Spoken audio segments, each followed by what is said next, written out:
नमस्कार, मैं हूं प्रकाश कुमार।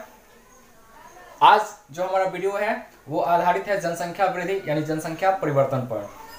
जनसंख्या वृद्धि और जनसंख्या परिवर्तन का मतलब एक ही होता है, ठीक है। तो सबसे पहले हम इस बात को समझने का प्रयास करेंगे कि जनसंख्या परिवर्तन का मतलब क्या होता है, ठीक है। ध्यान दीजिएगा, जनसंख्या परिवर्तन, इसके नाम से यह स्पष्ट है कि लोगों की संख्या में बदलाव।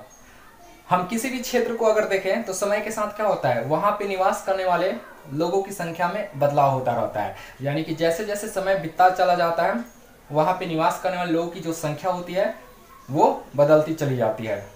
कभी धीमी गति से बदलती चली जाती है, कभी तेज गति से बदलती चली जाती है, और कभी कभी होता है ना कि बदलने की जो गति होती है काफ़ी कम होती है। बहुत जल्द पता नहीं चलता, काफ़ी समय के बाद पता चलता है कि वहाँ पे जनसंख्या में बढ़ोतरी हो रही है या फिर कमी हो रही है, ऐसा भी हो सकता है। तो चलिए ध्यान दीजिएगा, इसको और बेहतर तरीके से समझने का प्रयास करते हैं। ऐसे बताया जाता है कि समय के साथ या एक निश्चित अवधि में, ठीक है ना, एक निश्चित अवधि में जब किसी क्षेत्र में निवास करने वाले लोगों की संख्या में परिवर्तन होता है तो इस घटना को जनसंख्या परिवर्तन कहा जाता है। एक बार मैं फिर से इस बात को रिपीट करना चाहता हूँ, दोबारा कहना चाहता हूँ कि जब किसी निश्चित अवधि में किसी क्षेत्र में निवास करने वाले लोगों की संख्या में परिवर्तन होता है तो इस प्रक्रिया को या इस घटना को जनसंख्या परिवर्तन कहा जाता है। अब देखिए, जनसंख्या में जो परिवर्तन होता है वो कैसे होता है, या तो उस क्षेत्र में निवास करने वाले लोगों की संख्या समय के साथ बढ़ेगी या फिर घटेगी। मैं एक बार फिर से बोलना चाहता हूँ कि जनसंख्या परिवर्तन में क्या होता है, समय बीतने के साथ किसी क्षेत्र में निवास करने वाले लोगों की संख्या में क्या होती है, या तो वृद्धि होती है या फिर कमी होती है।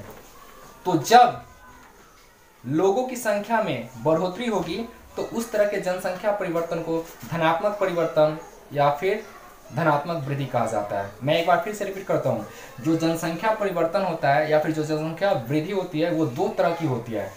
एक होती है धनात्मक परिवर्तन, दूसरी होती है ऋणात्मक परिवर्तन। या ऐसे बोल सकते हैं कि जनसंख्या की धनात्मक वृद्धि या फिर जनसंख्या की ऋणात्मक वृद्धि, ठीक है। इसको और बेहतर तरीके से समझा दूं आपको कि अगर समय बीतने के साथ किसी क्षेत्र में निवास करने वाले लोगों की संख्या में बढ़ोतरी हो रही है यानी उनकी संख्या बढ़ रही है तो जनसंख्या के ऐसे परिवर्तन को धनात्मक परिवर्तन कहा जाता है, या फिर जनसंख्या के ऐसे वृद्धि को धनात्मक वृद्धि कहा जाता है। अब अगर समय बीतने के साथ किसी क्षेत्र में निवास करने वाले लोगों की संख्या में कमी आती है यानी उनकी संख्या कम हो रही है तो जनसंख्या में होने वाले ऐसे परिवर्तन को ऋणात्मक परिवर्तन कहते हैं या फिर जनसंख्या की ऋणात्मक वृद्धि कहते हैं, ठीक है।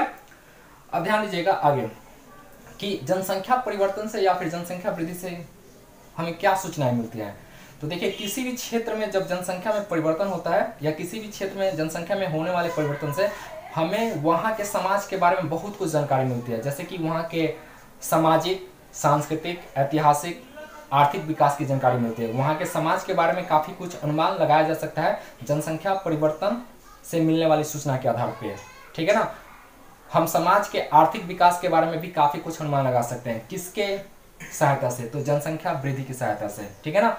वहाँ का सांस्कृतिक विकास कैसा है, वहाँ पे संस्कृति में विकास कैसे हो रहा है, उसका भी अनुमान लगाया जा सकता है, किससे, जनसंख्या वृद्धि से, ठीक है ना। यानी कि जनसंख्या वृद्धि से हमें किन किन चीज़ों का पता चलता है, तो हम बोल सकते हैं कि किसी क्षेत्र में होने वाले जनसंख्या परिवर्तन से या फिर किसी क्षेत्र में होने वाले जनसंख्या वृद्धि से हमें उस क्षेत्र की सामाजिक, ऐतिहासिक, सांस्कृतिक, आर्थिक प्रगति की जानकारी मिलती है।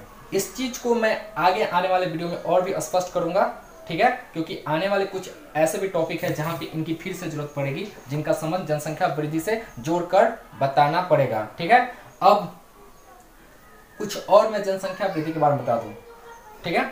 चलिए, जनसंख्या जो वृद्धि होती है या फिर जनसंख्या जो परिवर्तन होता है उसको हम चाहे तो निरपेक्ष रूप से व्यक्त कर सकते हैं या फिर प्रतिशत के रूप में व्यक्त कर सकते हैं। इसको समझने के लिए हम कुछ उदाहरण लेना चाहते हैं, ध्यान दीजिएगा। मान लीजिए कि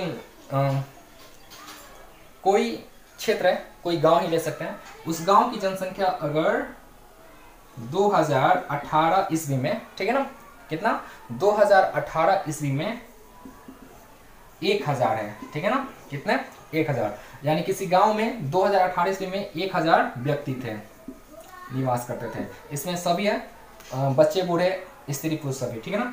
और 2019 में उस गांव की जनसंख्या अगर 1200 हो जाती है, जरा ध्यान से देखिएगा, सॉरी थोड़ा कम करते हैं,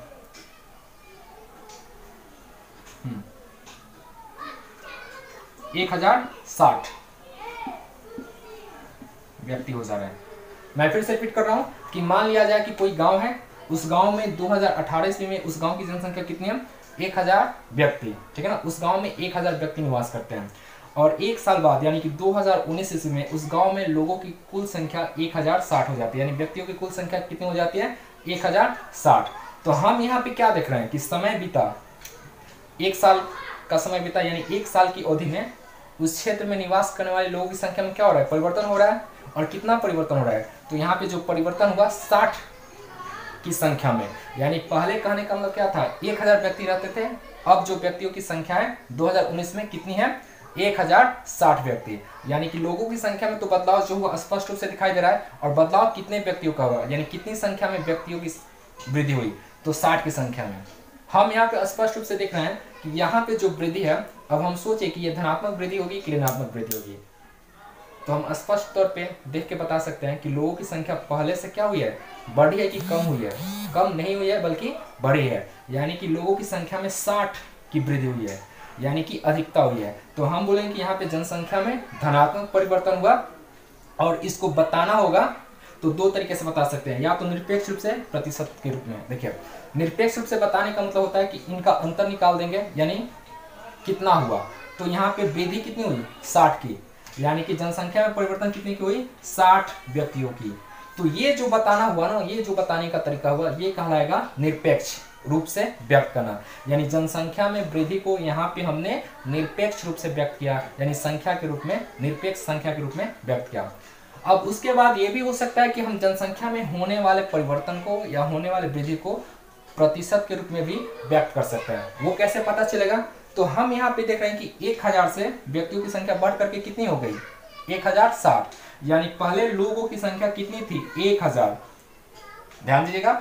और उसके ठीक एक साल बाद लोगों की संख्या में कितने की वृद्धि हुई, मैं ये नहीं पूछ रहा हूँ कि कितने हो गए, मैं ये पूछ रहा हूँ या मैं ये बोल रहा हूँ कि कितने लोगों की वृद्धि हुई। तो टोटल वृद्धि कितने लोग हुई, 60, यानी कि 1000 में 60 की वृद्धि हो रही है, तो 100 में कितने की वृद्धि होगी, 6 की। समझ में आई बात ना, यानी कि 1000 लोग हैं तो 60 लोगों की संख्या बढ़ रही है, यानी कि 100 लोग होते हैं तो कितने बढ़ते हैं, 6, यानी कि 100 में 6 बढ़ रहे हैं, यानी कि जनसंख्या में कितने की वृद्धि हो रही है, 6% की। समझ में आई बात ना। तो जैसे मैंने क्या कहा था, पहले ही कहा था कि जनसंख्या में वृद्धि को दो तरीके से दर्शाया जा सकता है, या तो चाहे तो हम निरपेक्ष रूप से दर्शा सकते हैं, या फिर अगर हम चाहे तो सापेक्ष रूप से दर्शा सकते हैं। निरपेक्ष रूप से दर्शाने का मतलब क्या था, उसे संख्या के रूप में, निरपेक्ष संख्या के रूप में व्यक्त कर देना, यानी कि अगर हम बाद वाली जनसंख्या में से पहले वाली जनसंख्या का अंतर निकाल लेते हैं तो कितना आया, 60, यानी कि लोगों की संख्या में 60 की वृद्धि हुई, कितने महीने के दरमियान या कितने टाइम के दरमियान, तो 1 साल के दरमियान, ठीक है ना। तो यहाँ पे साल भर के बाद, 1 वर्ष के बाद लोगों की संख्या में 60 की वृद्धि होती है, तो यानी जनसंख्या में कितना परिवर्तन हुआ, 60, ठीक है ना। तो ये जो बताना हुआ ये कहलाएगा निरपेक्ष रूप से बताना, निरपेक्ष रूप से व्यक्त करना। अगर इसी को हम प्रतिशत के रूप में बताना चाहें तो हमको 100 पे निकालना पड़ेगा, यानी कि 1000 में 60 की वृद्धि होती है, यानी 1000 व्यक्तियों पे 60 व्यक्तियों की वृद्धि होती है, तो 100 व्यक्तियों पे कितने की वृद्धि होगी, 6 की, यानी कि 100 में 6 बढ़ते हैं, इसका मतलब 6% वृद्धि हो रही है, ठीक है ना। तो यहाँ पे जनसंख्या में वृद्धि को हमने कैसे दर्शाया, प्रतिशत के रूप में, और यहाँ पे निरपेक्ष रूप से। प्रतिशत के रूप में जनसंख्या में कितनी वृद्धि हुई, तो 6%, और वृद्धि कैसी है, धनात्मक है कि ऋणात्मक है, तो स्पष्ट तौर पे हमने पहले ही कहा है कि जो वृद्धि हुई है वो क्या है, धनात्मक है। तो अब आप अच्छी तरह से समझ चुके होंगे कि जनसंख्या वृद्धि का मतलब क्या होता है। जनसंख्या वृद्धि और जनसंख्या परिवर्तन दोनों एक ही है, यानी कि जब समय बीतने के साथ किसी क्षेत्र में निवास करने वाले लोगों की संख्या में परिवर्तन होता है तो इसको क्या बोलते हैं, जनसंख्या परिवर्तन बोलते हैं, ठीक है। इसको जनसंख्या वृद्धि बोल सकते हैं। अगर लोगों की संख्या में कमी आ रही है तो उसको हम क्या बोलते हैं, ऋणात्मक परिवर्तन या फिर ऋणात्मक वृद्धि बोलते हैं। अगर लोगों की संख्या में बढ़ोतरी होगी, वृद्धि होगी, तो ऐसे परिवर्तन को हम धनात्मक परिवर्तन या फिर धनात्मक वृद्धि कहेंगे, ठीक है। दूसरी चीज मैंने बता दिया था यहाँ पे, वो क्या था कि इससे, किससे, जनसंख्या वृद्धि से हमें किसी भी क्षेत्र के सामाजिक, आर्थिक, सांस्कृतिक विकास की जानकारी मिलती है। यानी कि वहाँ पे जो समाज है, समाज की स्थिति कैसी है, समाज के अंदर जो लोग रहते हैं उनके आर्थिक स्थिति के बारे में, वहाँ के सांस्कृतिक विकास के बारे में, वहाँ के लोगों के कल्चर के बारे में, इतिहास के बारे में काफ़ी कुछ पता चलता है। किससे पता चल जाता है? तो जनसंख्या वृद्धि से।